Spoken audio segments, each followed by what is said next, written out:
大家好，歡迎收睇歡樂世界。今集我哋要講一單令全香港人心碎嘅大件事——宏福苑大火。一場無情火，燒走168條人命，無數家庭一夜之間家破人亡，災民嘅眼淚同呼喊，你聽到未？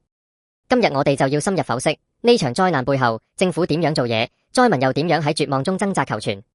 去年11月，大埔宏福苑發生致命大火，造成168人死亡。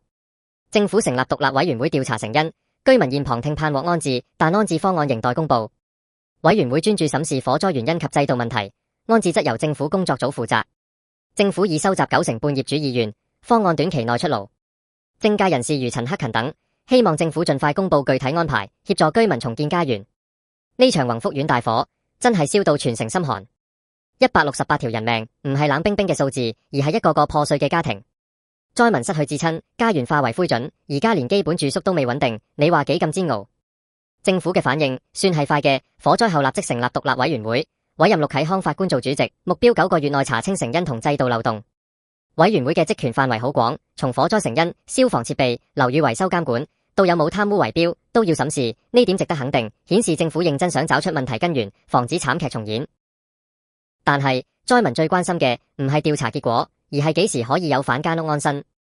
佢哋去旁聽委員會會議，眼巴巴望住官員同律師討論，心入面只想問一句：我幾時可以翻屋企？有災民會後直言，目標只係攞返間屋。呢種心情，我哋完全理解。獨立委員會嘅工作好重要，但佢哋只負責查原因，安置方案就交給另一個應急住宿安排工作組處理。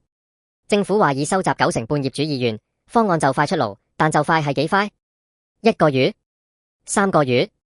災民每日住臨時住宿，生活唔穩定，細路要返學，大人要返工，呢種壓力真係非外人所能想象。政界人士都睇到問題，好似民建聯嘅陳克勤議員，佢話作為議員理解委員會職能，但從災民角度，佢哋只會覺得一個政府一個官，自然擔心安置進度。大埔區議員羅曉峰亦指出，政府有必要多啲解說委員會嘅工作，唔好只係發新聞稿，而要落區同市民溝通，澄清誤解。呢個建議好貼地，因為災民而家心情焦急，資訊混亂只會加劇焦慮。行會成員湯家驊就話，市民情緒可以理解，相信政府最終會提供唔同安置選項。但問題係，災民等唔到最終啊。從政府角度睇，今次處理算係有章法，成立委員會查因，同時設工作組搞安置，分工明確。安置方案包括政府收購業權、提供新居屋或樓換樓、原區安置等選項都幾多，顯示政府有誠意解決。但執行上確實可以再快啲。政府話收集意見需時，分析要仔細，我哋明白程序重要，但程序之外都要有人情味。災難發生咗幾個月，安置方案仲未具體公布，難免令災民覺得拖字訣。香港一向以高效見稱，今次係咪可以再提速呢？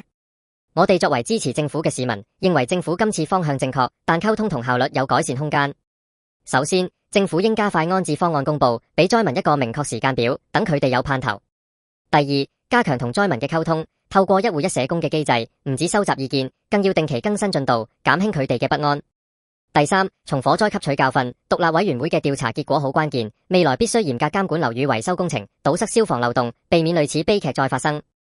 香港嘅樓宇老化問題唔少，今次大火敲響警鐘，政府要趁機推動改革，確保市民住得安全。社會反應方面，我哋見到各界齊心關注，媒體報道、政界發聲、市民捐款，都顯示香港人嘅同理心。